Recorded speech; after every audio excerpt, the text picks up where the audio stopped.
അപ്പോൾ welcome to my channel. അപ്പോൾ നമുക്ക് ഇന്നൊരു സിമ്പിൾ ആൻഡ് ടേസ്റ്റി ആയിട്ടുള്ളൊരു കാരമലൈസ്ഡ് സേമിയ പായസം നോക്കിയാലോ. സേമിയ പായസം എപ്പോഴും സിമ്പിൾ തന്നെയാണ്. നമുക്ക് പെട്ടെന്നൊരു പായസം ഉണ്ടാക്കാൻ പറ്റുമെങ്കിൽ സേമിയ പായസം തന്നെ ഉണ്ടാക്കാൻ പറ്റുള്ളൂ.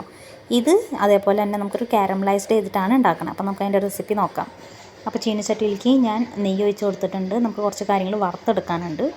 അപ്പോൾ നമുക്ക് ആദ്യം കശുവണ്ടി വറുത്ത് നമുക്ക് കോരി മാറ്റാം. ജസ്റ്റ് ഒരു ഗോൾഡൻ കളർ ആവണ വരെ, ഒരു ഗോൾഡൻ ബ്രൗൺ കളർ ആവണ വരെ നമുക്ക് കാഷ്യൂനട്ട് ഒന്ന് ഫ്രൈ ചെയ്ത് മാറ്റാം.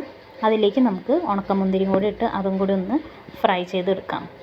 എന്നിട്ട് ആ നെയ്യിലേക്ക് തന്നെ ഞാൻ സേമിയയുടെ റോസ്റ്റഡ് റവ ഇട്ടിട്ട് ജസ്റ്റ് ഒന്ന് സോട്ട് ചെയ്തെടുക്കുന്നുണ്ട്. ഇത് ഓൾറെഡി റോസ്റ്റഡ് ആണ്, എന്നാലും ആ ഒരു നെയ്യിൽ ഓൾറെഡി കശുവണ്ടി മുന്തിരിയും വറുത്ത് വെച്ചിരിക്കുന്ന നെയ്യിൽ ഒന്നും കൂടി ഒന്ന് റോസ്റ്റ് ചെയ്തെടുക്കാം.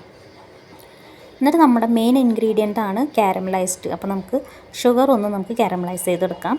അപ്പോൾ ഷുഗർ ചീനച്ചട്ടിയിലേക്ക് ഇട്ടിട്ട് നന്നായിട്ട് അതൊന്ന് ഹൈ ഫ്ലെയിമിലിട്ട് നന്നായി അതിങ്ങനെ അലിഞ്ഞ് വരും. നന്നായി അലിഞ്ഞ് വന്നിട്ട് അതിൻ്റെ കളറൊക്കെ ചേഞ്ച് ആവും. ജസ്റ്റ് ഒരു ഗോൾഡൻ കളറൊക്കെ ആവണ വരെ നമുക്ക് നന്നായിട്ട് അതൊന്ന് ഇളക്കിയെടുക്കാം. ഹൈ ഫ്ലെയിമിൽ തന്നെയാണ് ഇടണേ.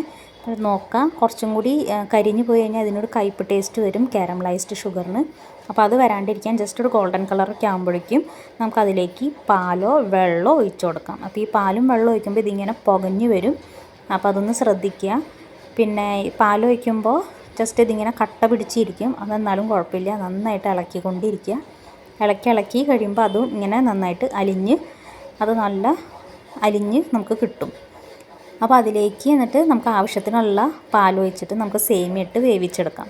അപ്പോൾ സേമിയയും കൂടി ഇട്ട് നന്നായി അത് വേവിച്ചെടുക്കാം. സേമിയ വെന്ത് നന്നായിട്ട് വേവൊക്കെ നോക്കാം. വെന്ത് കഴിയുമ്പോൾ നമുക്ക് ഏലക്കപ്പൊടി ഉണ്ടെങ്കിൽ ഏലക്കപ്പൊടി ഇടാം. പിന്നെ മധുരം നോക്കിയിട്ട് വേണമെങ്കിൽ നമുക്ക് പഞ്ചസാര കുറച്ചും കൂടി ഇട്ട് കൊടുക്കാം. എന്നിട്ട് ഗ്യാസ് ഓഫ് ചെയ്തിട്ട് നമ്മുടെ ലാസ്റ്റ് നമ്മൾ കശുവണ്ടി മുന്തിരിയും വറുത്ത് വെച്ചതും കൂടി ഇട്ടിട്ട് നമുക്കത് ഗാർണിഷ് ചെയ്യാം. നമ്മുടെ സിമ്പിളായിട്ടുള്ള കാരമലൈസ്ഡ് സേമിയ പായസം ഇവിടെ റെഡി ആയിട്ടുണ്ട്. അപ്പോൾ എല്ലാവരും ഒന്ന് ട്രൈ ചെയ്യുക. സിമ്പിളുമാണ്, അതേപോലെ ഇറ്റ്സ് വെരി ടേസ്റ്റി. നല്ല ടേസ്റ്റി ആയിട്ടുള്ള ഒരു സേമിയ പായസമാണ്. അപ്പോൾ എല്ലാവർക്കും എൻ്റെ വീഡിയോസ് ഇഷ്ടമാവുകയാണെങ്കിൽ ലൈക്ക് ചെയ്യുക, ഷെയർ ചെയ്യുക, സബ്സ്ക്രൈബ് ചെയ്യുക. ബൈ.